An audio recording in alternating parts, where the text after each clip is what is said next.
It's the Anfield Wrap after Liverpool go to Leicester and win by 3-2. A match that had more back and forth in it than anything that I can care to mention as I've started this metaphor. I'm not quite sure I'm going to finish it. I've got with me Rob Gutmann, Ben Johnson and Gareth Roberts. And we are absolutely overjoyed to be talking about a Liverpool victory. Rob, you went down there. You seem to have had a very pleasant time indeed. But obviously the most pleasant thing's the victory, the 3 points. Yes. I can't ecstasy or relief. I'm not quite sure where I am with this one. I felt, in a way, I think it's more like the latter. I think it's a game we needed out of our system. It's a tough game to go there and win. Actually, I'm still in a little bit shocked that we've won the game, and not just because we haven't won one for a while. Just because it didn't look like the sort of game that Liverpool are fated to win. It felt like the Watford game. In fact, I don't see what the difference was, really. But no, we were better in this game, better in many, many big parts of it. There's a point where we should have taken the game totally away from them. I suppose if they don't get that second back after we go 3-1, we probably take it away from them. But even at 3-2, I thought, come on, we'll get another 1 or 2 here. But I thought that at Watford. I can't make sense of watching Liverpool much at the moment. But I'm enjoying it, I have to say. I have actually been enjoying it even while we haven't been winning. Enjoyable? Was it enjoyable for you? No was a valid answer. No, it wasn't at all. It's not. You know, it's great. You don't get a chance to enjoy it. You know, we go, as Rob said, there's no cushion. There's no ability to kick on. There's no ability for us to have a little period of dominance after we've scored a goal. We're just crackers. We just score and then go, oh, what are we doing tonight? We're going to win, aren't we? And then they go down the other end and you're like, just do something for 5 minutes that where nothing happens. We need spells where nothing happens in matches and we're unable to do it. Something's always happening. Nothing boring, is there? No. Just kill 10 minutes here. Just kill 10. We've just scored. It's 2-0. Kill 10 minutes. We'll score a third in a minute. But it never happens. It's always, let's just give them a chance and see how we get on. We're probably going to win. I don't know. It's hard to watch it. I think it's because it's so unusual. We're such an unusual football team. We make no sense on any level whatsoever. You enjoy it?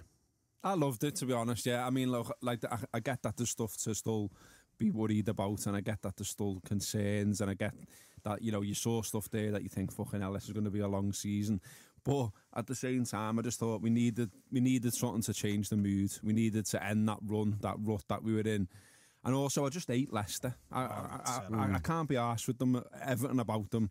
Jamie Vardy, the manager, everything. And so, like, the whole result was a huge fuck off for me, and I enjoyed that, obviously.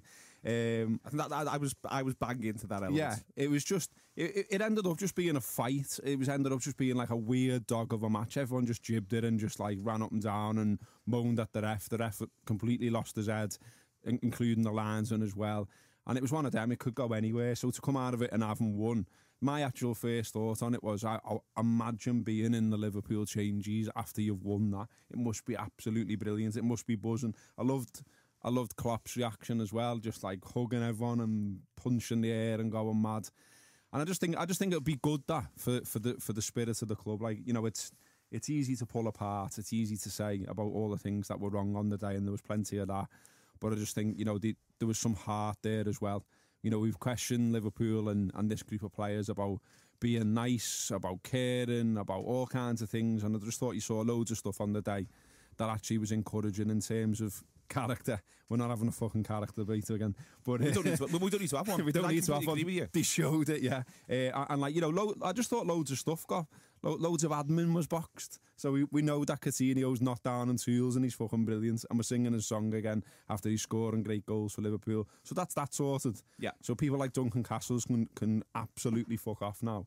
You know the song, actually, can I interject on you guys? Because I was ready to go with a full Coutinho 000. Yeah. But 1 in every 3 wasn't prepared to do it. I was fuming quietly. Senior was one of them, actually. Because I'm not what he's like. Yeah, because I'm not singing to him, right, in that voice. I'm not singing his song. But, you know, Henderson as well, I thought was brilliant and just kept going, and like it was appealing for Everton, and I got onto that. He was in the ref's ear, he was in the linesman's ear, he was in Vardy's ear when he took the pen. So, you know, and like he just looked like a captain. You know, I understand that he's not everyone's cup of tea and that he's probably been going through a bit of a bad patch in terms of his form, but he led the way and he deserved that goal, and I was absolutely made up for him when he scored. And then you got Mane coming back now after this suspension as well. So just think all of a sudden now all the conversations around Liverpool have changed, and all of a sudden we can focus on positives. And I'm made up because it's been grim for the past, whatever it's been, 11, 12 days where Liverpool couldn't buy a win. I think in some respects, although it's a 3-2, and therefore to anybody sort of hearing the score afterwards go, aye, a Liverpool performance, that must have been, aye, cynical fans and the wider football public. It didn't feel, although, yeah, it did feel like one of those games because of the order the goals come and the stress you're under. But if you watch it back calmly, it's not that kind of game. I don't think we make a job load of defensive errors, for example. That's not why it's a 3-2. I don't think we lack ruthlessness. We're a little bit unlucky in key moments.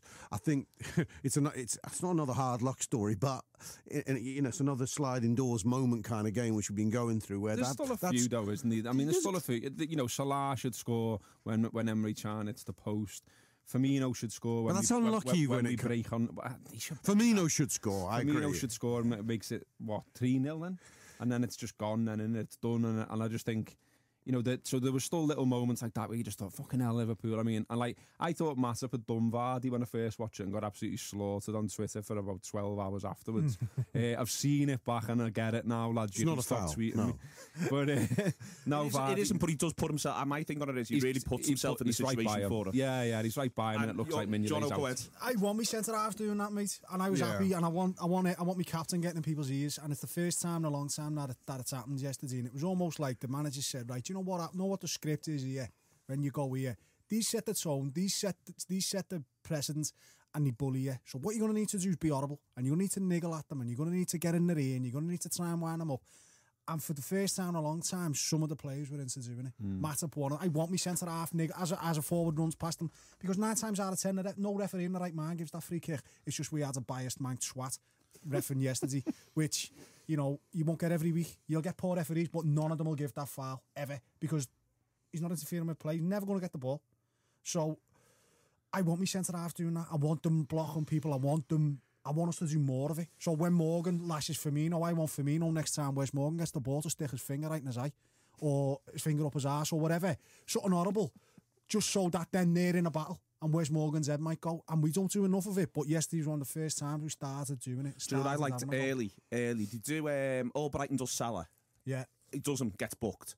And then there's a bit of a set piece down the other end, and one of them pushes Salah in the back. And Henderson was right over to the referee to go, they've done him twice in 3 minutes there. You're on to the fact that you've given 2 fouls, and it's on the same play, they've done him twice in 3 minutes. Yeah. And it's the first time I've seen that from any Liverpool player for a while. He couldn't have got over to the referee fast enough to say, have you just seen that there? There was 4 or 5 instances of Henderson actively talking to the referee, so it's clearly unless Henderson's come to that conclusion himself, which I don't think he is, because he doesn't really do it every game. It was clear to me that being an instruction to say, get in the referee's ear, protect. You need to stand up and protect your team. You need to fight for our interests. And there was a couple of them doing it. Not enough, but it was a start. And you want to see that every week. So now we go next Saturday, whatever it is, let's start setting a tone that we're not hard done to. Let's not give referees the chance to give free kicks in the last minute to put us under pressure. Let's start saying to the referee, that's a foul on us. Look at us, we're a good side. We're not a sob story. We don't feel sorry for ourselves. Let's start bossing games and setting our own tempo. We were aggressive. On that, just to go back, I'll go to you on this, Rob. That's where I made up the manager's post-match comments. He gets stuck into the referee. Yeah, he said we're not getting any marginal decisions. And that's what suggests to me. He said all of them. All of them were against us. And I think it's I'm made up. He's come out and done that because either he's seen the tone that his players have set or he's agreed it. You suspect he might have just agreed it with Henderson that we're not standing for this anymore. And I'm made up with that, Rob. That's what I want to. I think it's time for a bit of that. I think you do that for 6 weeks and the season, and you'll get better decisions over the course of the season. Ferguson did that all the time. Yeah. He has said before, Klopp, I like my players to be angry. He said that's how they should approach a football match, angry. I thought, even aside from the game management anger side of things that you've referenced, Ben, we've become used to calling it pressing, but it's aggression. Yeah. It's will to win is what it used to be called. Coutinho, I thought noticeably, he used to be. I haven't seen that in him for quite a while. That level of aggression. He was a red meat Coutinho there from the off. It was boss how he celebrated the goals as well. It was like he celebrated the goals like fuck off. Yeah. He was wild. I thought it was nice to see him like that. I thought he was fantastic, but I thought generally, we took the game. We took the game to them in the way we took it to them in the League Cup with a different set of personnel there. Well, Coutinho aside there, and we bullied them as a football team. We outplayed them, bullied them. At 2-0, we were smoking cigars. That's why I think I went down 8 minutes before half time for my small wine, thinking it was utterly safe, and then hear a bloody roar just after I thought the half time whistle had gone. Was it an injury time, that goal? Yeah, fucking hell. But anyway, it was a comprehensive defeat of Leicester in that first half. They were overrun. I think that there's loads of little bits to get into the game, and we're moving around a little bit. But I want to talk about the patch that Rob's talking about there, Ben.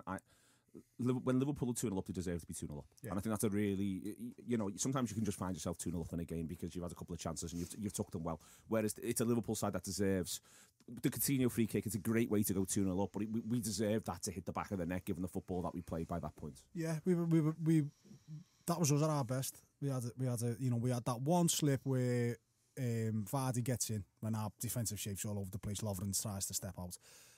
That aside, we played really good football. The aggression was right.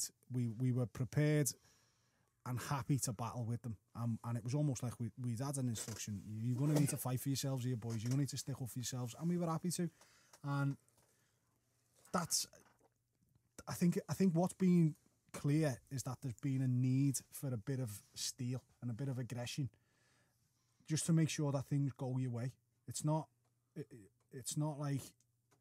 I think it's a realisation that you can't just batter teams. You need to earn the right to play footy. And first half yesterday, I thought we did. And I think the disappointing thing was we'd done so well to get 2-0 up. We'd managed the game so well. We'd controlled every aspect of the game pretty much. We took all the sting out of them. The game's won, and then it's just silly for 2 minutes, and it drives you mad. I think that's why you're talking about did you enjoy the game? I enjoyed large periods of the game, but it was immensely frustrating. That goal just before half time, I could have strangled someone, probably Mignolet. I could have strangled Mignolet, and whatever you think about him, I think he's shite, and I was swayed at the end of last season because he was better for the last 8 weeks, but I think he's shite. I actually think he's shite. I think he's at fault for all 3 goals. Yes. I think he's at fault for the penalty, and I think he does well to save it, but at no point should he be getting congratulated for winning us the game because, frankly, he fucking cost us 2 goals. He's shite. And the one he saves from Damari Gray, he pushes it into his path. Right. It's not a great save. The first goal, let me just, it sounds like it's harsh because not everything stems from a direct fault from the keeper. The first goal, Matip hard lines, they get the free kick. The free kick comes in, the lad flicks it header on. It's going right into both the Mignolet. Mignolet can stand there and catch you. It's got no pace on it. Instead, he tips it over the bar. That's harsh. It's there, lad. Have a look back. I don't want him trying to catch that. I wouldn't want almost any keeper trying to catch that.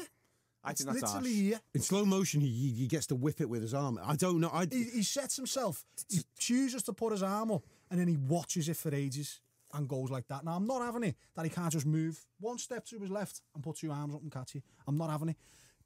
Then for the goal. All right, people are saying he's getting impeded. He gets held by him. Fucking lash him. Fucking lash him. He does get away from him. You're going to hold me. Yeah, bang. Cough for that. He won't be holding you in a minute, mate. Stands all over his feet. Whatever it is, push him, lash him, put your hands up, scream at the referee. Referee, this lad's got hold of me. What? He's not. He's too nice, Neil, and he's never going to be good enough. And all right, maybe I'm being a bit harsh, but he's not ruthless, and he's never going to be ruthless. So we may as well fuck him off and never play him again. He's mad on the penalty, I think. Because he does get a touch, which is what Klopp was talking about. How's it a penalty if he gets there first? But he gets a touch by seemingly missing it and sort of scuffing it, and it's like, use your body, mate. Use your arms. You're the keeper. I'm the same on the the Matip thing's not a free kick and it's not a penalty, but I want both of them to do better. So Mignolet there, he should be, if he just clears that, which he should do, if he just webs that and it goes into touch, and he can then put him in a headlock and kill him. For the referee cares if that goes into touch, because at that point it becomes, well, you've clearly got there first because the ball's in Rowe's head. Yeah. So that's what should be happening, and that's why I agree that he's at fault for the penalty, because that should just be going. Or he should catch you. Or use your hands. I don't understand why he's a shithouse. Why are you coming out with your feet? Yeah, he always does that. He always leads with his feet. Yeah, he does. He's not strong enough. He's not brave enough, and he's not ruthless enough, and he doesn't communicate well. So for me, he's not good enough for Liverpool in goal. He wouldn't get a game for any of our any of our rivals ahead of their keepers, he's not worth the carrot. Fuck him off. No point. I'd have Waste Petr of time. Cech. I wouldn't. Not on a Peter month Cech's of got a Sundays. rubberhead. I've got Rubberhead. I've got no interest in Peter Cech in goal. He's I've gone. got no interest in Finished. Mignolet. I'm not like He's people that have any interest in 400. Mignolet. But I'd also though, I'd have Mignolet to carry us every day of the week. I'd have Danny Ward, and I've seen Danny Ward enough now to know it's not totally an illusion. And actually, I don't care if he's got a secret whopper in him of a mistake. He's still not going to make the number of mistakes Mignolet makes. About him. He's got something about him. Mignolet's got nothing about him. And Mignolet is with the ball at his feet, and I was saying before, weren't we? We're celebrating because he bangs one up the park once in a while, because you don't trust him to play with the ball at his feet ever. So 70-80% of what goalkeepers touches in a football match will be with the ball at his feet. He's the least good with the ball at his feet in the division. He's not the least good in the division. I'm not having this with you again. This is absolute bullshit. It's not bullshit. Who's better? Who's worse? I've watched Jack Butland kick it, and he's fucking. No, he's not worse. No, he's not. I've watched him kick it. You don't watch the goalkeepers up and down the country. The number of keepers I watch, where you're going. Some kinds of goalie aficionado. It's fucking ridiculous. No, where I go, if fucking Mignolet kicked that, Gutmann would be like coming to find me in the stand. Why do I get picked on for slagging off him? Pick on him. I've just absolutely He's lost it when I get picked on. It's the kicking that drives me mad. He can't fucking kick it. He honestly, like, Courtois can't fucking kick it. Yes, he Courtois fucking shite. Courtois doesn't matter. I don't care. Hang on, no. I'm not talking about how good they are at saving stuff, because he's just said that 80% of the stuff doesn't fucking matter. We'll come back to you in a minute, dickhead. Right, Courtois. Okay, fine. Courtois can't fucking kick it. Courtois can't kick it. Now, the lad who we played against, Jesse Schmeichel, is much better with distribution of the ball than Mignolet. No argument from me. No argument whatsoever. So Jack he's not the Butland's best. distribution is fucking crap. Everyone likes him as a keeper. I like him as a keeper. Oh. And I'd possibly have Butland. I'd have a look at Butland. But I wouldn't have him because he can fucking kick the ball. Everton's midget can kick. Yeah, but I'm not saying that's the only thing. He can't little. catch the ball. He can't kick the ball. He shits on crosses. He can't. He saves 1 and 2. I think he's been a lot better. He has been a lot better. I think he's been actually good. I think this is the thing. He's been a lot better. So now I'm dealing with you. I think now I'm talking about someone who's actually. I think he's all right. Don't get me wrong. I think he's all right. But we were talking about it. There's been an unbelievable lowering of expectations of what a good goalie should be, and Mignolet has managed to hodge everybody's head because he was shite. Then he got a little bit better. Then he got a little bit shite again. Then he played well for 8 games. Now everyone's like, "Oh, he's quite good." He's not. He's fucking kidding everyone. He's pulled a veil over everyone. I think he's quite good because I like the full title you gave him before the show. I think he's quite good. I'll find out what that title is in a minute. I think he's quite good. I'm going to bring Gareth in a minute because Gareth just sat there and watched this and actually filmed some of it. I think he's quite good, and the reason why I think he's quite good, is because I think that you all overrate how good all other goalkeepers are. You're all kidding yourselves. Lloris has made about 3 fucking howlers this season. Yeah, he has. He's made about 3 things. He's done 3 things this season that if Mignolet had done, Rob would have knocked at my house to knock me out after the fact. Do you know what? Do you know really, like, genuinely? Okay, let me genuinely say why I don't think he should be Liverpool's keeper. He probably is quite good at a lot of things, but I think because of our whole attitude and I think the issue for us is that we're not strong enough. We're not mentally strong enough, and I think I agree. We battled yesterday and it was brilliant, and you can't say we don't lack guts. But what I think we lack is a killer instinct, a nous, and I'm not having it that Mignolet's got any character whatsoever. I think he's like a void. He's just like, it's like AI or something. Honestly, it's ridiculous. He's like fucking iRobot. He's got nothing about him. He's got no presence. He's got no clout. He holds no sway. He holds no currency. He's a foreign man. He's surrounded by, I can't remember the rest of the lyrics. That was a Paul Simon awful lyric. Gareth, he's shite. I mean, if we're doing Mignolet, I think the one that annoys me as well is their second goal. Like there's a series of annoyances in that goal. Like that you concede and not soon after scoring and everything.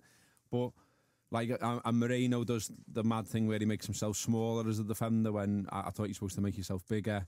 But yeah, it's the way he palms that just back into the path of Vardy for like the easiest goal he'll ever score. I'm not a keeper and I never have been, but I was around footy pitches enough to know that isn't what you're meant to do. You're supposed to put it somewhere where it's safe, and it's just a bit of a not and save, and it ends up in his path, and it's a goal. And look, he gets the credit obviously for the penalty. Atchberg, whoever it is who's watching fellas take penalties, they're pretty good at it. They're doing a good job. He saved, 5 of the last 7 or something now, and 7 in 15, full stop. Great. But, just bread and butter stuff still, you still have doubts about him, don't you? And I think as a support as well, we've experienced this for so long now. There's not a confidence watching him. But there's not a confidence watching this defence, though, either, full stop, and I think that's a problem. And I think Klopp tries to skate around it a little bit. He was doing it again in the press conference, but I think what he was trying to say in a roundabout way was because there's so many conversations about the defence now, we're all watching it like a hawk eye, and every time there's something going wrong, you're bolting that onto a previous mistakes you've seen. Yeah. And the defenders know this as well, and you can see the nerves in how they play. And what I was trying to think, and look, it's almost impossible to do without sitting down and watching like 38 games again or something. But I was just trying to think, like, when have Liverpool done a dominant defensive display? When have you come out of a game and gone, like when you used to watch Carragher or you used to watch Hippier or someone like that, you'd come out of games and you'd go in the pub and you'd have a pint with your mate and you'd go, he fucking won everything there. Everything. He blocked everything. He stopped everything. He was shouting at people. He was a dominant figure at the back, so much so that you were watching it going, they've got no chance. They can't get past him. He's mad him. And I look at our defenders and I just think, don't know. Matip's okay, I think. Gone off the boil, come back on the boil. What's his top level? Is it as top as it should be, if you know what I mean? Lovren, I hardly noticed him yesterday, to be honest. I noticed his first 10 minutes because he was absolutely terrible. Yeah. First 10. I mean, Degsy Lovren's first 10 was phenomenal. I thought he calmed down clearly, and it's back to, I think, the thing that you're talking about, which is the idea that the manager that we're being watched by the like a hawk here, lad. So let's not cock anything up. Definitely. At which point he cocks everything up for 10 minutes, everything. Which I thought was, it was. I wanted them to pass to him just to see what had happened next. Yeah. Someone give it to Degsy because something he might just burst the ball. It was crackers. It was just ridiculous. The rest of them were good, I thought, actually individually. Pen, by the way. Those defend. I thought. You should have a pen. Of course, you should have a pen. I thought Matip. Good book on that one as well. I was made up with that booking. I think Matip's been broadly shite this season, but I think he was really good yesterday. I don't know, maybe there was a glitch I missed somewhere along the line. I thought he played well. I thought Moreno was good. I thought Gomez was good. Gomez's last 20. He doesn't have a good last 20 as a rule. The manager, it's a great sub. It's a great sub, I think, because he basically puts Milner on to go and stand in front of Gomez and talk him through the last 20. That's what he does. I mean, I think it's a guy. We'll come on to talk about the managers use of subs yesterday, but I thought the Milner sub, when it was you go and look after him because he needs some looking after now. He's gone there completely. And I think this is back to the idea again of, because he's absolutely diddled for the second.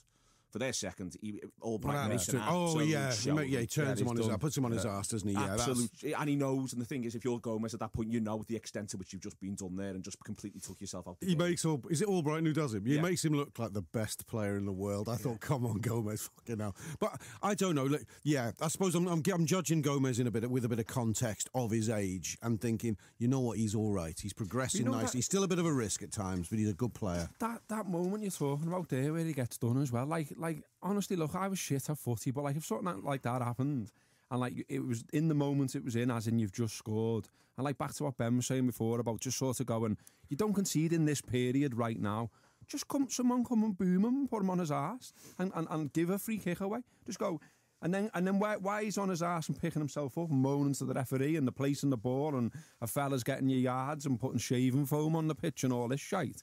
You're going to the rest of the lads, switch on. Yeah. We just scored. Get your shape, sort yourselves out. And it's that still where you're like, come on, Liverpool, back yourselves here. He's also too far up the pitch, isn't he? He's our fullback. Yeah, in a moment we're meant to be compact. On this, I'll go to Ben and I'll come back to you on this, Rob. I think I completely agree the defenders get watched like a hawk. And I thought yesterday, first half especially, I thought Chan was excellent. I thought, up until the point where it goes 2-1, I think Chan could well be the best player on the pitch. I don't think he has that good a second half, and you wonder if he's still carrying a bit of an injury. Henderson's very good throughout. Important to say that. I think we all agree. But we're not about all laughs to play at the back four. And I think that's the other thing. I think if you're being watched like a hawk, and going back to days where you'd see Carragher and Hippier throwing ridiculously strong centre-half performances, well, these have Alonso Mascherano, or Alonso and Momo Sissoko, or Alonso, Momo Sissoko and Gerrard, Didier Man, all these lads in front of them. If you're in a defence that's going to be watched like a hawk, it's not about all laughs, this, I don't think. No, it's not. And I think, it's not. It's hard because they're getting asked to do a lot. They're getting asked to take a lot of risk on the ball for the kick-off, which, if you're a centre-half, you don't necessarily want. they're getting asked to have a high line because we're getting out. So the chance that Vardy has in the first half, we lose the ball, they turn us round, and we're all over the place because the turnover's so quick. So you're exposing your players, you're exposing Matip against Vardy's pace.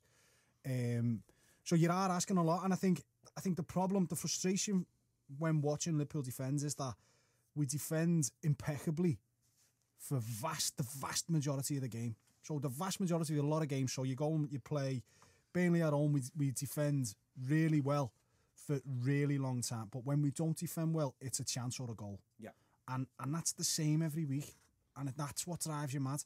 There's no, I think what's lacking and what they've clearly tried to instill is that little bit of organisation, a little bit of trying to win, the little bit of favour from the referee, put a bit of pressure on, put people off the game. That's lacking. Neither centre half is able to do that. I don't think Lovren can do it because he's too busy concentrating on himself, and I don't think Matip's got it in his makeup. They're not talking to each other. That's obvious. To each other. You see the against Burnley at home when there's a long ball. There's two lads, Chan, a centre half behind him, and a keeper behind him, and they head it out for a corner. And him and Klavan. No one. The keeper should be screaming at them. Klavan should be screaming at Chan. Chan should have 3 different shouts at him to leave it or get out the way or the keeper's ball or whatever it is. No one talks. That's part of my frustration with the keeper, is that he just doesn't communicate enough. He's not physically imposing. He's not a character that can impose himself on his centre halves. No one's scared of him ever. He's never scared anyone in his life, and he never will. So I think maybe it's harsh on the keeper, because if you had 2 other centre halves, you could communicate. If you had Carragher playing who's screaming at Joe Gomez last 20 minutes, lad, just get shut, get in here tight next to me, whatever it is, then you haven't got as much focus on your keeper. You don't necessarily need your keeper to be that good. So it's almost like it's a perfect storm of, it's not a lack of character, because that's harsh, because they have got character, but it's just a lack of like that instinct, that defensive instinct, that sort of, somebody who enjoys the horrible side of being a defender, you know, the negativity, the pessimistic view. Like, Carragher thought everyone around him was going to make a mistake at every next step. So he's got the ball. What happens if he makes a mistake? I need to be in this position, because if he does make a mistake, I need to be able to clear it. None of them, it doesn't seem to come naturally to any of our defenders or our keeper or a lot of our midfielders, and so I think they're having to learn a lot about positional play. That is just, it's not instinctive. I think in a way, Carragher's the sort of defender, because he knew he had limited ability. And let's be right. Yeah. So he was rightly terrified of being isolated, and I think that brings that.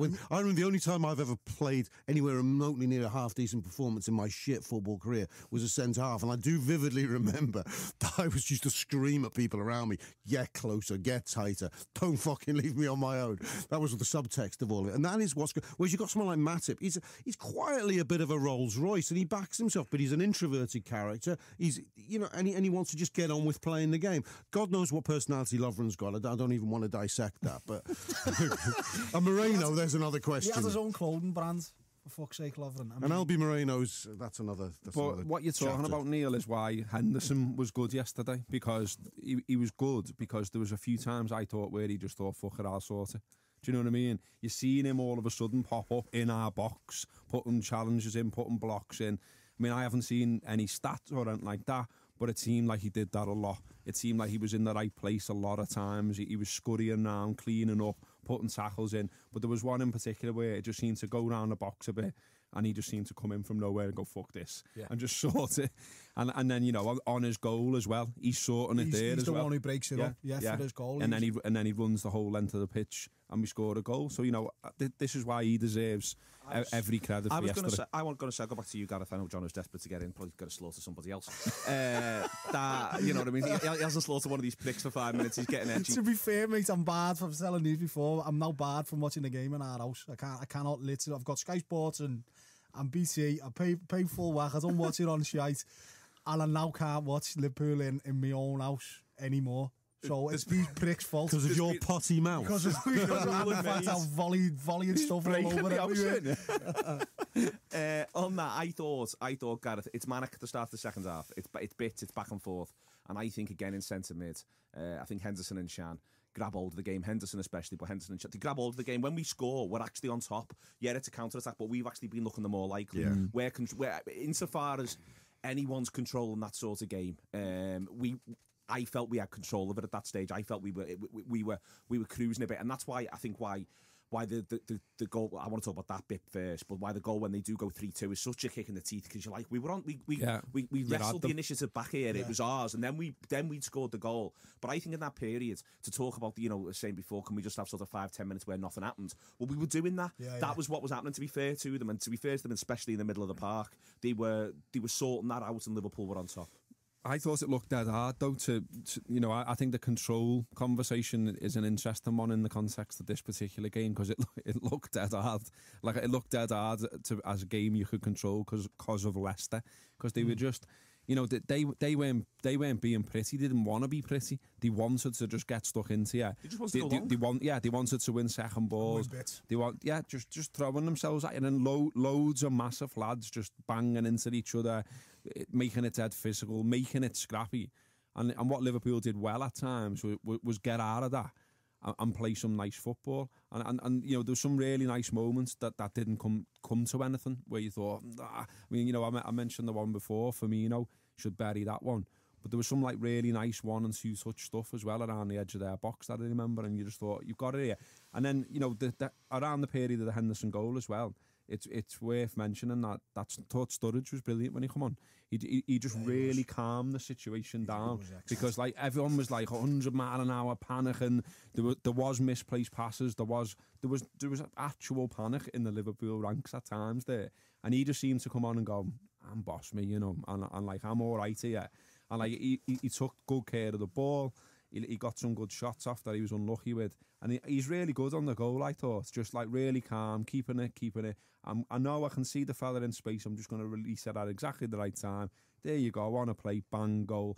And he looked great. You talk about Rolls Royce, like he looked Rolls Royce there. I think there's a noticeable difference between Sturridge this year and Sturridge previously under Klopp, in that one of the things you could always say about why Sturridge wouldn't get his game away from home is that he doesn't hold the ball up. He doesn't look after the ball under Klopp. And I think this season, when he's come on in games where we've needed a little bit of respite, so yesterday, that period we're working out how can we impact on a game called Firmino couldn't really get in it. I thought Maguire marked him well, in fairness, right up him, didn't give him a minute. But when Sturridge come on, it was like, I'm better than you, mate. Yeah, I guess that ball, and he looks stronger. He looks physically able to hold people off. And he was able to buy seconds on the ball. People trying to get tight to him, just be able to turn one way, then go the other way. I thought he was excellent. Thought he was pivotal why we got the third goal. He's underrated how good his hold-up play is, actually. I've always thought that about him. I thought he made a big difference because he played well, but Firmino had a poor game. I think you could count his touches on your hand. Yeah, he was really surprised at his lack of impact. Maybe he occasionally hits these periods where he gets tired in the season. I wonder what Klopp will do on Tuesday night, whether he'll give Sturridge a start there and go, let's get Firmino properly fresh again. But yeah, I think Sturridge, with a couple more games under his belt and his eye that little bit more in, comes away with that with 2 goals. Yeah. There's one where he just floats it in, and you think, come on, that's a Sturridge goal. That's just unlucky. He was fantastic. I think his whole performance, Rob, was I think from the minute he comes on, it is the attitude of, I'm the best player on the pitch now. Yeah. Now this game's now I've changed this game just by virtue of being here. I'm now the best player on the pitch, and can everyone just pass the ball to me because I'm the best player on the pitch? There's a couple of runs he goes on where he just, without ever seeming to do anything remarkable, he just goes past 3 or 4 people with the ball at his feet. They're either terrified to touch him. I want to come on to that because that's one of the issues, one of the huge positives, the way Coutinho is taking those free kicks, because you don't want to give a foul away now anywhere around that penalty area, because you think he can just put this in and that's that. But it's not just that, it's just his sheer quality. I thought and again, it's not even like he's running ridiculously quickly, they're just not being able to get near it. And you're thinking to yourself, good Lord, imagine how often how much he can do for us this season. I think he's the biggest positive from last night, in that I come away from that game thinking Daniel Sturridge this season looks like he's 15 goals, of which half might come from when he's come off the bench, changing games, calming games down, killing games. I honestly, if he, I think Henderson's MOM. But I think, if Sturridge's performance was like that times 3, if he played the 90 minutes rather than half an hour, then you're saying that, you know, Sturridge is just remarkable there. Yeah, he doesn't he play the full 90 against Burnley the other day? I think he does, or very close to it. And I actually think it was quietly a nice bits and pieces performance there that just a goal would have made people sit up and go, he's really back here. And I think a goal yesterday, people would have gone, oh, Jesus, Daniel Sturridge. What you're saying is the actual reality of it here. And it was interesting that they didn't even put him anywhere near the bench against Leicester on Tuesday, Wednesday night. I think that there must be this new approach to really, really manage him with kid gloves so that we get him to the absolute peak of Daniel Sturridge-ness that he can be. Klopp got asked about that and he said, we left him at home so he could train twice. We didn't want to bring him, so we didn't train. And then have maybe 5 minutes or extra time. We left him at home so he could train twice, so he was still in like a good moment, still able to be physically flying. I think he'd be very tempted to put him in Russia. I'd like that. I think he'd play. And I think one of the other things that I thought was interesting yesterday was, especially, you mentioned it before, Neil, about Chan, first half, but it was a lot more of a 2 or a very narrow 3 in front of it. Chan was as deep as Henderson. At times, Chan was deeper than Henderson. And you wonder if that's one of the things they've thought, away from home, without the ball, right, okay, tuck in, Chewy is definitely, one can go and help if needs be your fullback, but the other 2 are right in front of the centre halves, trying to offer a little bit more protection. And I think the other thing it sort of flags up is now Mane will be back. You know, all things considered, if everyone's fit, it's one of, you know, you've got Mane, Salah, Coutinho all wanting to play, probably going to play, Firmino or Sturridge. And then you're thinking, okay, well, maybe it's more of a 4-2-1-3. Yeah. Then the normal three attackers and the 3 midfielders, the 4-3-3. Maybe it's more 2 in front, doing a bit more dogging away from home, and letting the other lads just play with them and the fullbacks play, and us tight little 5 unit behind or 4 unit behind will just sit there and keep it tight. So that'll be interesting. 4-2-3-1 is what. Yeah, well, there's not much difference. Not it's much just inverting the triangle, and it's having an extra presence in front without the ball. An extra bit of surety in front of the centre. By the way, I don't think it'll be like a classic 4-2-3-1 because I think he'll away from home. I think at home it'll happen naturally, but away from home, I think he'll want those two wide players to be as high as humanly possible. Yes, true. Off the basis of it pins them back. If you've got both of them in there, suddenly you're having your fullbacks. You don't want to let them sort of wander off and go and do little bits and pieces. Well, I think the way we often line up under Klopp is effective. It's a kind of box in midfield in those kind of games, and then you've got the wide forwards doing what they fucking well like. So you've got Coutinho and Firmino playing at the top of the box, and Henderson and Chan at the back of the box, and that's the Brazilian system, isn't it? And that's the way I think we'll develop. Moving around the whole game, Gareth, I think back to us being quite a strange side. It goes 3-2, and you're thinking to yourself, oh God, you know, there's the potential for absolutely anything here. The other side of the penalty, you're thinking this is just going to go bananas. When you actually calm down with it a little bit, Liverpool are much more likely to score than Leicester are at 3-2. And it reminds me a little bit of the Arsenal game last season, remember the 4-3 at Highbury, where we got 4-1 and then we were dreadful and it goes 4-3. And then actually we see it out pretty well, and they don't get that close to our goal. I think that with the exception of the late free kick and all of that sort of stuff, I think we actually see that out pretty well in the end. I think the Milner sub helps. Yeah, we're on top, aren't we, really? Yeah, I don't think it was as... You panicked because they scored so quickly after. You panic, obviously, because they get a penalty. But after that, yeah, it wasn't too bad. I thought they were all right at seeing it out, and Milner definitely out because he just added that extra bit of energy. He was everywhere. He was getting in people's faces again and all that. And as you said before, probably helps in terms of just organising and being a senior head on the pitch and just having a bit of nous.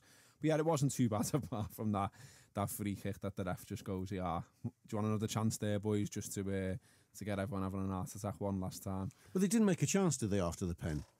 Leicester. They don't have a chance, do they? I don't think they do. No, they don't. That's what I'm saying. Yeah. But that's the infuriating thing, isn't it? Because, you know, Liverpool get labelled that they can't defend. You can't defend. You definitely can't defend. But when we want to defend and when we switch on to the fact that we need to defend, we fucking can defend.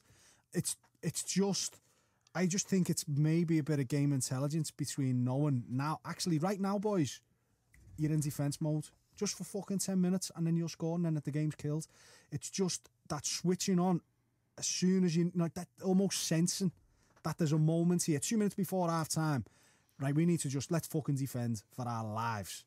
Even if I used to play with a lad who used to just scream, whenever any team got a corner, he used to scream, the top of his voice. Martin Gorty, he's a subscriber who'd be listening, he used to scream, defend for your lives, boys! Defend for your lives! And everyone would laugh, but we fucking did.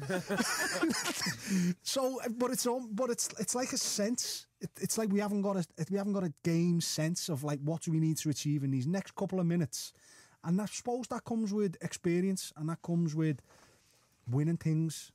And we're a young side, and we've got young players, and we've got no real clout about the team. What's the average age of that back four yesterday? It's not. Well, what is it? It's 25, 26. 20 and 24. Yeah.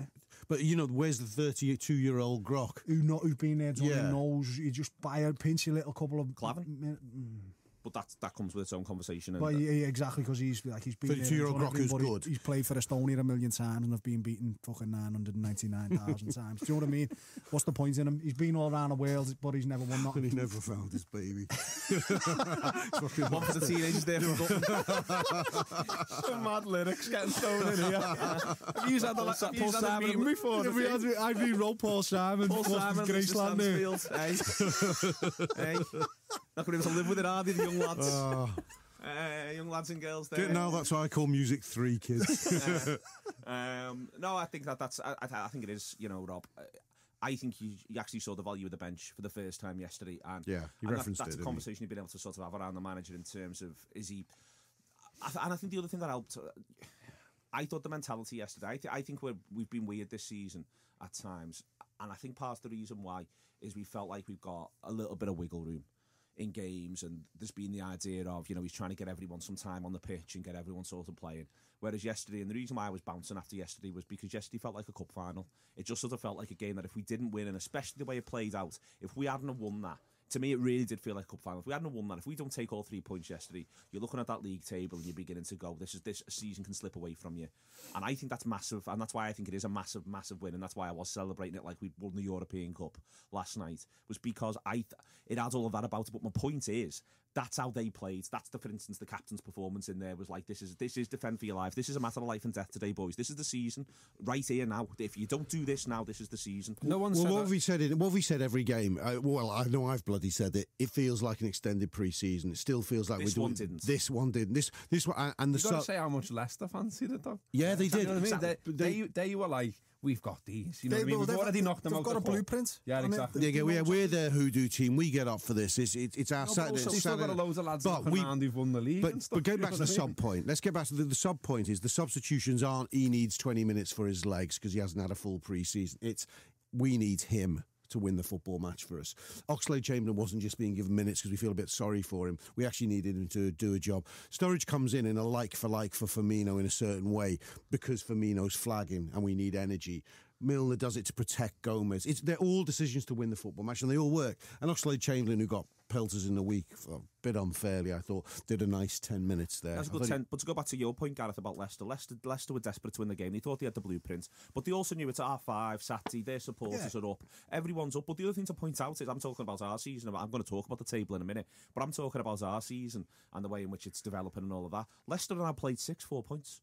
But they themselves, this thing I've just said, where they're all looking at each other going, we need to get 3 points here. 3 points, and they're Everton now. They then played 6-7 points, and they're on that Everton trajectory. We're going to be all right. We're going to get a few points on the board, and before you know where we are, we'll be 7th, 8th, 9th if they win last night. Now they're looking around going, well, Brighton play today. If Brighton get a point at Newcastle, Brighton go above us and we're 17th.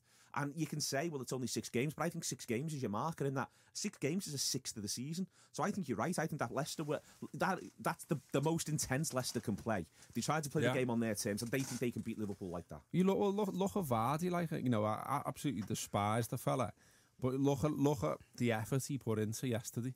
Like, every time one of our defenders had the ball, he was there, like, catching them, little digs, little bits of studs here and there. Loved it when Albie had a big go at him. Like, I mean, I don't know what he said to him because he doesn't speak much English, does he, Albie? But I'm sure he must know fuck off. I reckon it might have just been that. He's from Seville as well, and the wild in Seville, aren't he? So it'd be something mental. But they were. There took a lot of beatings as a kid, didn't he, Albie? There was just loads of signs. I mean, you know, they had that chance very early on, didn't they? And you could see the manager, you could see Shakespeare out going, that's it. Do you know what I mean? That's it. That we've got them here. Do you know what I mean? And then all the way through, they were horrible.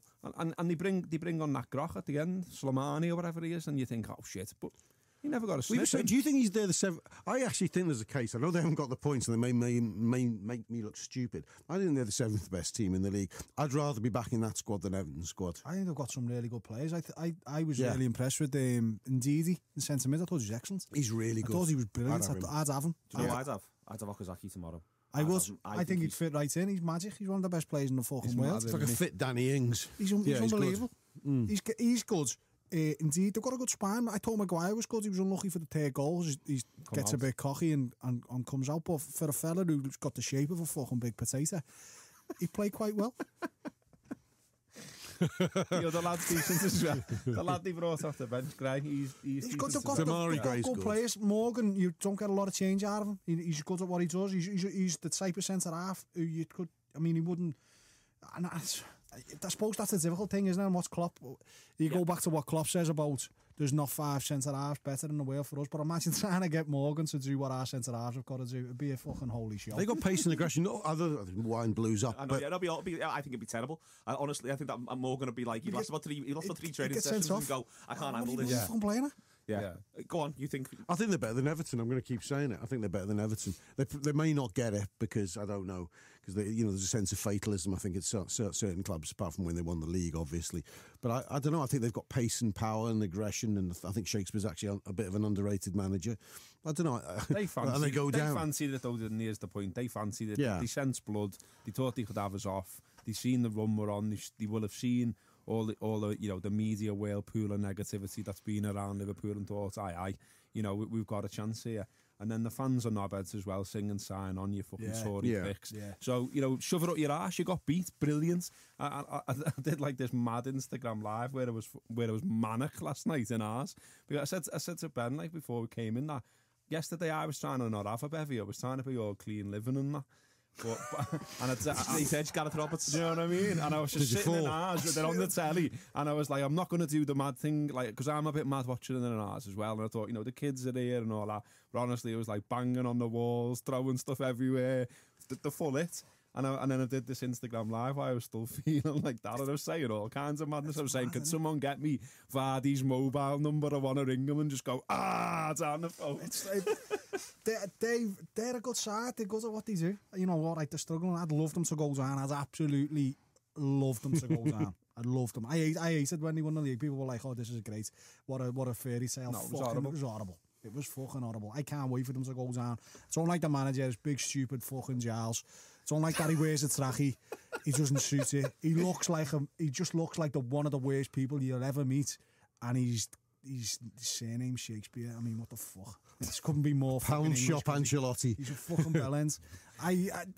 Everything about them is wrong. What's wrong with this country? And them. You can just, that's it. That's why I don't like but this they're going to take points off somebody else in the big six. Somebody else in the big six, maybe more 1 or 2 will drop a point. And if they go down, we'll have Ndidi, and I'd probably have Maguire, actually. I think he looks a decent player. I don't know how good he'd be doing shapes for us, trying to run backwards, but I'd have them two. Vardy's a nuisance, and he's a wasp. He's horrible. He's a good player. But he's a good player. He chews tobacco and that before the match, which is mad, isn't he? Does he? Yeah, he does. What a fucking weirdo. He chews tobacco. I was going to say before we came in, by the way, that I was really worried about vaping at half time. It might happen now. I was really worried about this show because I knew at some point we'd talk about Vardy, and I was going to say, boys, watch the live and that. Do you know what I mean? Yeah, no, he genuinely does. I haven't made that up. He chews tobacco. All right, let's have he does probably just ciggies. Just takes the peel off. Let's have a strong line. Let's have a strong line. Butler. It's all right. Matches, lad. No, I'm going to talk about this on the review, and it might be it might hold together as a semi-serious discussion. That's coming if you subscribe to Tour Player, the AnfieldWrap.com/subscribe. We're just kids. Yeah, I mean, it's worth pointing out that we're doing this within 24 hours of the final whistle going. We're doing this at 11:30 on the Sunday morning, and my head is still very much in the just get in there state. It's not absolutely. in the, it's not in the sort of calm, let's have a chat about the footy state. I'm still, I mean, I'm gonna see how many of these people in front of me I can corral for a pint when we finish this, and I'm optimistic I can get two. Before we know where we are, it's 8:45 tonight, so we've got our tops off doing karaoke. But I want to talk about the table, and I want to talk about this as a jumping off point. When I played 6-11 points, which by the way is 1 point off going at 2 points a game. We got 76 points last year, and things haven't felt good. But we played 6-11 points on the board. Tottenham played 6-11 points on the board. Chelsea played 6-13. Yeah. United played 6-16, and City played 6-16. But Arsenal played 5-7. So let's allow for the fact that Arsenal beat West Brom at home. They go to 10 points, and then they're probably 7th or 8th place. Rob. Yeah.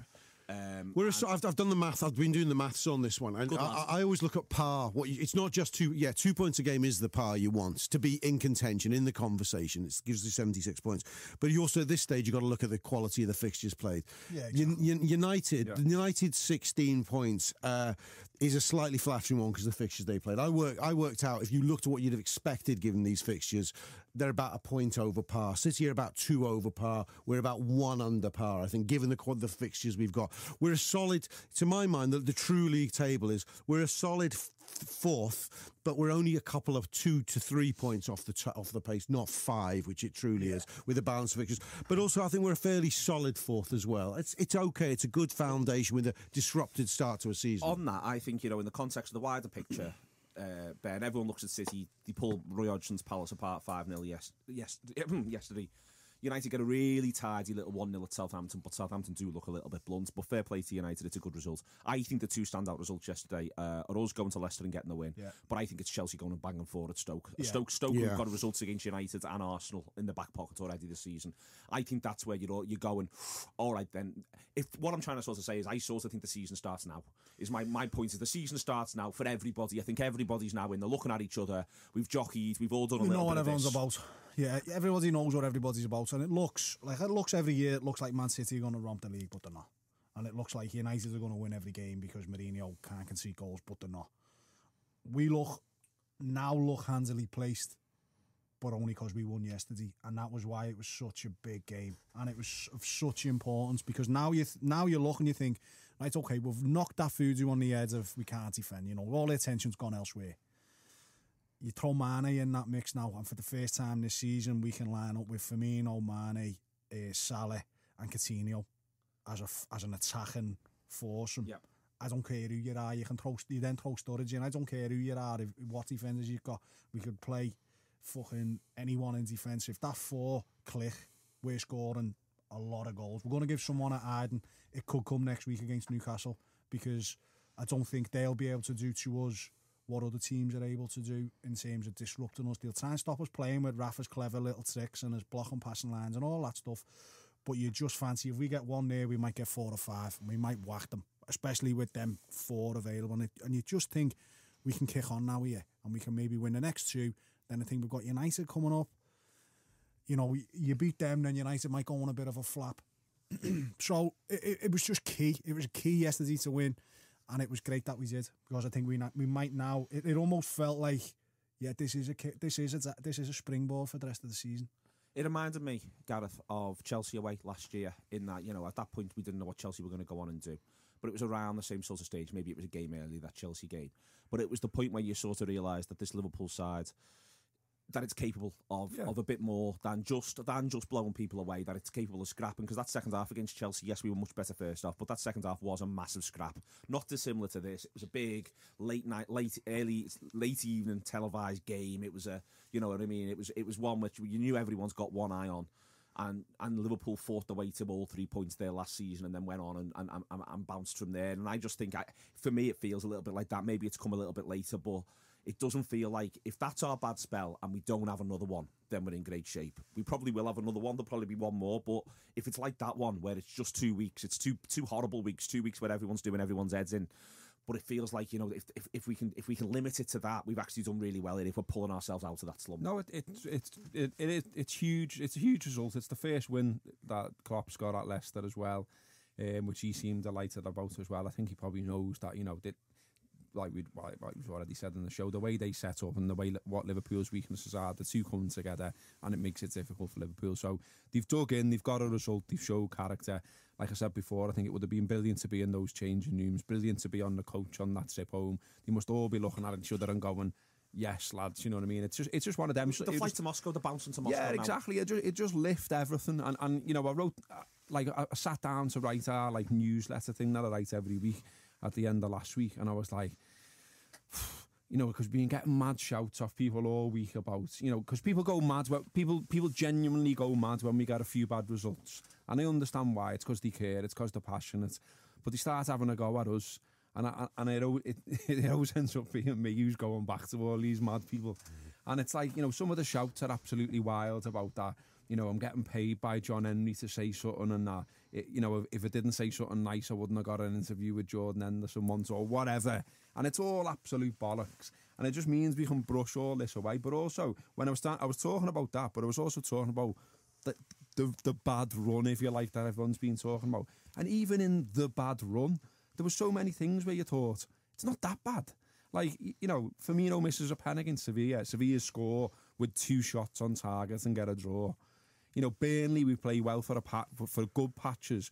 We have about 1 million shots and 70% possession and we don't win. You know, it wasn't like we were absolutely crap in all these games. And the Mane thing's been a blow. I think that's another psychological thing, by the way. It's turned into a thing that, you know, like, oh, we're not as good when he's in the side. I wonder about the psychological effect of him not being about. Oh, and by the way, can we just have a shout out for him going to Once Cross Asda? Yeah. That is absolutely amazing. Yeah. Kissing babies. Yeah. What a fella, man. Amazing. But yeah, so him being back's massive. Coutinho, you know, ending that it's now talk. put to bed. All that's finished. It's all to bed. So there just seems to me now loads and loads of things we can go. You can just, you know, what Ben just said a minute ago about beat Moscow, you know, go to Newcastle, win there. And then all of a sudden we're just like, we're sound here, we're all right. We can focus on the positives of this squad again. We can stop talking about the manager because that was bollocks anyway. You know, it's been the first real time that's happened. I know it's only a core of cranks that have called for his head and all that. Lunatics. But it's still the first time that it's really happened in the 2 years he's been here. So that's still... And Klopp to me, he's looked a little bit stressed, you know, for the first time. I don't think he's being as cool as he traditionally is in press conferences and things like that. He's looked a bit on edge.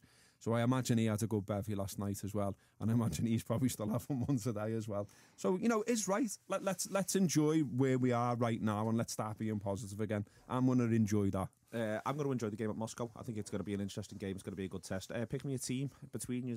Presume that Karius is in goal, not least because Ben John has battered Mignolet in the intervening period, so Karius is in goal. Put him in the Fritzl cellar. So harsh. So harsh. Ridiculous. Absolutely ridiculous.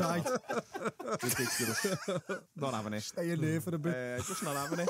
Just not having it. That's one. I love the fact that you've got to go out now to watch it on Tuesday, by the way. I just want it out of my head. It's hysterical. So you're going to go Karius in goal. What are you doing at the right back? We don't know. Trent. You know when everyone says it's defo Trent? Who else is it? Well, I know he hasn't trained him much here, but if he wants to be a little bit more conservative, it's not beyond Klopp. He could play Milner there, but I'd still put money on Trent. No, but Milner's he's made a point about the training. He trains as a midfielder. I'm just putting it out there, but I think it's Trent. Yeah, Trent. Okay, left back. I'll be again. I think I'll be again. Yeah, I'll be again. Centre halves. Need to stop. The majestic two. I think again. There's no changes there. I don't think Matip and Lovren. Would you not think about protecting one of them? I think one of them won't play. Oh yeah, well, this is the only Lovren, you know, there's the injury time thing. He went off with gas and air, and he played the next week. Well, so Lovren, let's all remember that. Lovren, Matip, and Chan were all late fitness test jobs, weren't they? More or less, or only just trained again on Friday. So there's a possibility that one of them misses out. But I think if they're right, he picks the pair. Okay. Centre midfielders, Henderson. We haven't talked much about Gini yesterday. I think he played well. Do you think he played well? Yeah. What did you think he played? How do you think he played? I thought he had a battle. Sorry. I thought he was pretty enormous. I thought he didn't think he was in it, but I thought he battled well. He held people off. He wanted to have a bit of a scrap. He had a mad shot at the end. Don't even know what he was trying to do with it. Like the way the technique on it and everything was just wild. I don't know what he was doing. Oh yeah, the one that comes across his body. He's trying to absolutely put it in the bottom corner. He doesn't need to. No, yeah. I don't know why, but I paid attention to him more than yesterday. But I think because there was a lot of talk about just the murmurings in the crowd about he never scores away, he's shit away. And so I don't know, maybe it was in my eye line, his side of the pitch or whatever, behind the goal, obviously. But I noticed him doing a lot of bits and pieces that I thought he was really, really good. I was coming out to Paul Senior going, I think that's the best I've seen him play away from home. And that's not high praise, but I thought he was all right there. But the three in Moscow, if he's fit, if they're fit, it's Chan and Henderson are there. It's now comes down to that: does he want Coutinho into the midfield or not? I've got a feeling if everyone's fit, I think he plays a bit safer and puts the solid three again and goes Wijnaldum in there and goes, I'd rather stay compact. They're meant to be crap though, aren't they? I think one miss out. I think Milner plays. I don't know who for, but I think Milner plays. Could be. Legs. Could be. More than anything. Do you know, I've got a suspicion he might not start Coutinho. I've got a suspicion he might not start Salah. He gives Salah gets the full 90 there, I think, yesterday, doesn't he? Unless I've forgotten him coming off. I think he gets the full 90. And I think he might he might have in mind, you're gonna be the threat. You're gonna run 90 minutes for me here. You're not gonna play against Moscow. And I think we see that four together for the first time at Newcastle. Yeah. I think that's the first time we see it. I think it's the first time it happens. I just think it might be Mane in, Coutinho left, Firmino through the middle, Mane might even right. be Sturridge. Sturridge might. And Sturridge through the middle. Give Firmino a little rest, I think. And then someone in. Maybe Milner for Chan. Maybe it's Henderson, Milner, Wijnaldum, and as you're saying, what Coutinho, Firmino, and Sturridge. And Mane. Oh, sorry, Mane. Coutinho, one of Firmino and Sturridge and Mane. Yeah, sorry, yeah. I think he'll want to get. If I was him, I'd have the attitude of I'd want Coutinho to do 60 and take him off, rather than the idea that you're trying to bring him on, because I just think you want to get him on the pitch as much as possible and just get him back playing. Is there any mad stuff going on, like in Russia? Sometimes they go and it's like -100 and they're playing on a plashy pitch and that. Is it still spring? Does anybody got to do weather watch or something? I'll find out the weather now in Moscow for you. It's good that you're this thorough with this hypothetical selection. The weather is inclement in Moscow for the time of year, comrade. It is. It's 12 degrees, mate. That 12 degrees centigrade. Right. Partially cloudy Tuesday. That's fine. Any snow? 10% precipitation, mate. 9 mile an hour wind. The Well, humidity, we're not expecting a big 68%. drop off like -20 business. No, we're not. No. No Napoleon action. Good that he's checked it all out there for us. Give us a man of the match. In fact, I'll give you your top three rather than just one. Give us three. I don't want them in an order either. I asked this on the post-match show yesterday. I think it's a nice thing to do when Liverpool play well, so I don't want them in an order, though you can give me them in that if you want. Three players who stood out for you, Gareth. Henderson, Coutinho, Chan. It's hard to argue with. Sturridge with a added sort of 3.5 because he was boss when he come on. Henderson, Coutinho. And if you'd asked me, it's just my gut instinct was Salah, because I think he's fantastic. And 6 goals in 8 starts. It's a boss goal, by the way. We didn't really discuss it, did we? He is the big. I love the goal. He's the biggest. Brilliant, but also with the mean and all of that's meant. Yeah. Do you know what I mean? He gives him a little wave.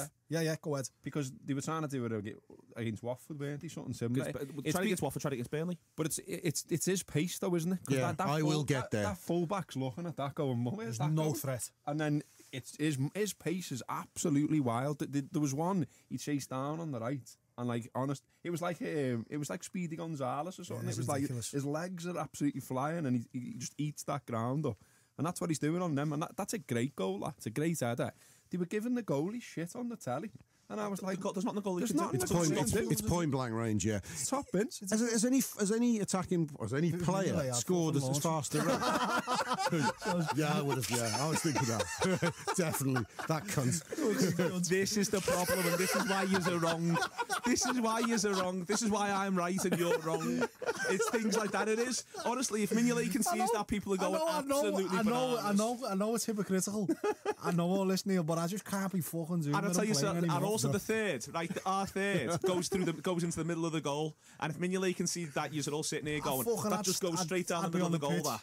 He should do better there. He should anticipate it better. He should be off his line faster. I like Schmeichel. I think he's good. I like him as well. I think he's good. I think he's good. Just like I think our fella's good. And I think that you can drive yourself mad saying that goalkeepers are crap. It's dead hard to stop shots, and he stopped 5 of them yesterday. Anyway, what were you saying, you gang of pricks? Fucking say it's 5 all season, the cunt. Yeah, maybe. Look, you're no different.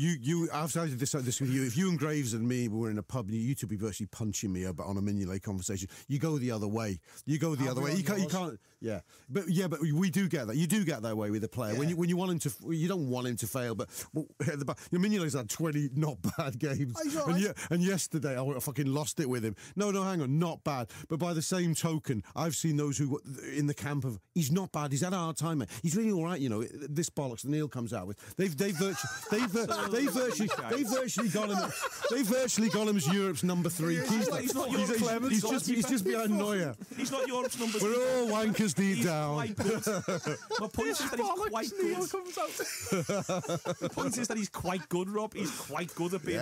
He's 6 out of 10. He's quite good at being dead boring and quiet. Yeah, and I think again, I think that if he had his own clothing line and he shouted at people a bit more, you'd be going, "Hey, fucking got to stick up for side there." He bollocked them after that one when he has a pair of bollocks about him. He sells pears or something, doesn't he? It's like Mignolet See him pears. somewhere, yeah. See him somewhere. Right, there's loads of stuff on the Anfield Wrap this week if we're all talking to each other by the end of this. Thank you very much for listening. If you've got all the way through, fair play to you. It's been a big 65 minutes. Thank you very much to Rob Gutmann, to Ben Johnson and to Gareth Roberts. I'm just going to go and continue to shout at people, and I think they're going to shout back at me. That's footy, isn't it, I suppose?